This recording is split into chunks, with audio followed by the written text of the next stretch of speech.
Bonjour et bienvenue. Aujourd'hui, on va parler d'un sujet fascinant. Il s'agit des tests de QI.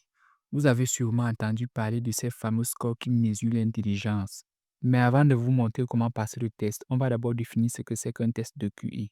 Un test de QI est un outil psychologique conçu pour mesurer certaines capacités cognitives comme la logique, la résolution des problèmes, la mémoire, la compréhension verbale. Le score moyen d'un test de QI est de 100 avec des variations allant de 85 à 115.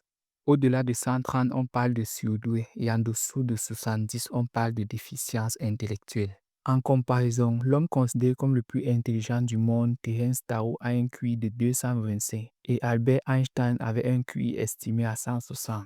Cependant, il est important de noter que le QI ne mesure qu'une partie de l'intelligence. La créativité, l'intelligence émotionnelle et d'autres compétences ne sont pas prises en compte. Ceci étant dit, nous allons passer au test proprement dit.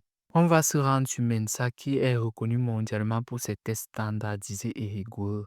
Si vous obtenez un score assez élevé, vous pouvez rejoindre cette organisation prestigieuse qui compte parmi ses membres des esprits brillants du monde entier.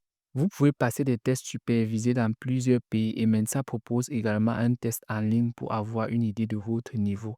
Pour passer le test en ligne, on va cliquer sur IQ Test. Ici, Mensa nous propose certains sujets à explorer, mais ce qui nous intéresse, c'est le test de QI. Donc, nous allons scroller jusqu'en bas et cliquer sur Let's Go. Avant de continuer, si tu es nouveau sur la chaîne, ici, je te présente des applications, des logiciels et des sites web qui peuvent t'aider au quotidien et que tu ne connais certainement pas. Donc, n'oublie pas de t'abonner et de liker la vidéo pour plus de contenu.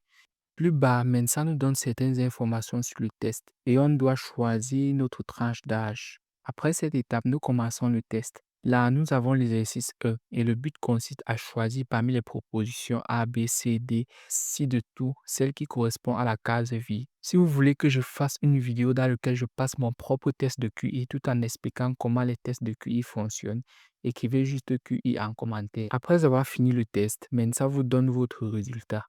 On voit par exemple que cette personne a eu un score de 100, ce qui est plutôt moyen. Merci d'avoir regardé cette vidéo jusqu'à la fin. Passe une agréable journée.